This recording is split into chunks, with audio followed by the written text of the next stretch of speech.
Alam niyo ba ang Parkinson's disease? Ito ay isang progresibong sakit sa utak na unti-unting sumisigla sa mga selulang gumagawa ng dopamine, isang kemikal na mahalaga sa pagkilos ng katawan. Dahil dito, nakakaranas ang pasyente ng panginginig, paninigas ng kalamnan, mabagal na paggalaw at problema sa balanse. Mayroon ding mga hindi pisikal na sintomas tulad ng depresyon, anxiety, hirap sa pagtulog at pagbabago sa boses o muka. Kadalasang lumalabas ang sakit sa mga taong may edad pero maaari rin itong maranasan ng mas bata, lalo na kung may genetic o environmental factors tulad ng exposure sa toxins.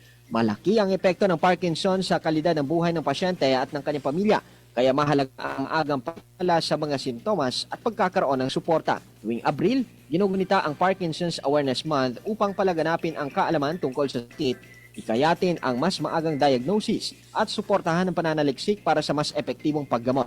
At sa pamamagitan ng edukasyon, pagkilos at malasakit ng komunidad, mapapalakas natin ang suporta para sa mga may Parkinson's at kanilang mga tagapag-alaga. Halim Abbas, NDBC, Bida Balita.